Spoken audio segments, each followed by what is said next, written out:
সরাসরি নজর রাখতে হচ্ছে বানতলার দিকে, সেখানে ভয়াবহ আগুন, ফের অগ্নিকাণ্ডের ঘটনা। এবার বানতলায় ভয়াবহ আগুন, যে ছবি আপনাদের দেখাচ্ছি, ভয়াবহ আগুন লেগেছে কিছুক্ষণ আগেই। অগ্নিকাণ্ডের ঘটনা, কিভাবে আগুন এখনো পর্যন্ত জানা যাচ্ছে না, তবে ইতিমধ্যেই দমকলের ইঞ্জিন পৌঁছেছে সেখানে।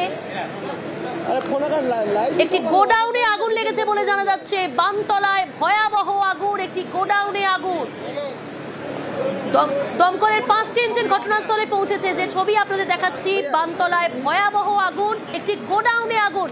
এই মুহূর্তের কি ছবি জানাবে রৌনক রয়েছে আমার সঙ্গে। রৌনক, দেখা একেবারে বানতলা লাল কুঠির প্লাস্টিকের গোডাউন, এখানে স্ক্র্যাপের জিনিসপত্র ছিল এবং যেটা জানা যাচ্ছে প্রচুর দাহ্য পদার্থ মজুদ থাকার দরুন ভয়াবহ যে অগ্নিকাণ্ড সেই ছবি দেখা যাচ্ছে। ইতিমধ্যে দমকলে 5টি ইঞ্জিন ঘটনাস্থলে এসছে এবং ফায়ার অ্যারেস্ট করার প্রক্রিয়া চালাচ্ছে। কিন্তু এতটা বড় অঞ্চল জুড়ে এই এলাকা এবং প্লাস্টিকের এই গোডাউন, সেক্ষেত্রে কিন্তু এখনো পর্যন্ত ফায়ার অ্যারেস্ট করা সম্ভব হয়নি। এবং তুমি ছবি দেখলেই বুঝতে পারবেন আগুনের গ্রাস যত সময় বাড়ছে আরো কিন্তু আগুনের তীব্রতাও বাড়ছে।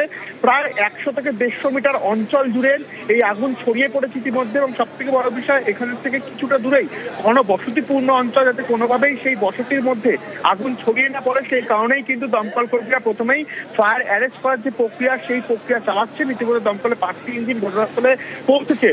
ঠিক বানতলা যে লালকুঠি এই এলাকাতেই কিছুক্ষণ আগেই প্রায় 9টা 15 নাগাদ দমকলের কাছে খবর আসে এই অগ্নিকাণ্ডর।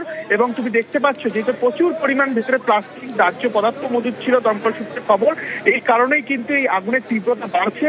এবং পাশেই ঘনবসতিপূর্ণ অঞ্চল, যেটা আগুন কোনো মতো ছড়িয়ে না পড়ে সেই কারণে কিন্তু যুদ্ধকালীন তৎপরতা ফায়ার অ্যারেস্টের যে প্রাথমিক পর্যায়ে তা চালাচ্ছে দমকল কর্মীরা। রৌনক, কিসের গোডাউন বলে জানা যাচ্ছে কিছু এ বিষয়ে? দেখো, জানা যাচ্ছে এটি স্ক্র্যাপের গোডাউন ছিল, অর্থাৎ প্লাস্টিকের যে সমস্ত স্ক্র্যাপের প্রোডাক্ট থাকে সেগুলি এখানে মজুদ ছিল। যে কারণে ভেতরে প্লাস্টিক মজুদ ছিল, দাহ্য পদার্থ, সেই কারণেই কিন্তু কেউ আটকে রয়েছে এরকম কোনো সম্ভাবনা রয়েছে? দেখো, এখনো পর্যন্ত দমকল সূত্রে খবর, যখন আগুন লাগে তারপরেই ভেতরে যারা ছিলেন তারা বেরিয়ে এসছেন, অর্থাৎ আটকে থাকার কোনো সম্ভাবনা নেই। কিন্তু একটা আশঙ্কা রয়েছে যে পাশেই কিছুটা দূরেই ঘনবসতিপূর্ণ অঞ্চল, যাতে আগুন ছড়িয়ে না পড়ে এই কারণেই কিন্তু দমকল কর্মীরা ফায়ার অ্যারেস্ট করার প্রক্রিয়া ইতিমধ্যে চালাচ্ছেন। সুতরাং বলে রাখবো, প্রায় 100 থেকে 150 মিটার অঞ্চল জুড়ে ইতিমধ্যে আগুন ছড়িয়ে পড়েছে। এবং যেহেতু একটা হালকা হাওয়া দিচ্ছে, সেই হাওয়ার কারণে কিন্তু আগুন দ্রুত ছড়িয়ে পড়ছে। ইতিমধ্যে 5টি ইঞ্জিন আসলেও এখনো পর্যন্ত যে প্রাথমিক পর্যায়ে অর্থাৎ ফায়ার অ্যারেস্ট করার যে প্রক্রিয়া তা এখনো পর্যন্ত শুরু করা যায়নি। বেশ রৌনক, পরিস্থিতির উপর নজর রাখো। বানতলায় ভয়াবহ আগুন, প্লাস্টিকের গোডাউনে আগুন লেগেছে বলে জানা যাচ্ছে। দমকলের 5টি ইঞ্জিন ঘটনাস্থলে পৌঁছেছে এবং ইতিমধ্যেই আগুন নিয়ন্ত্রণে আনার চেষ্টা করছেন দমকল কর্মীরা।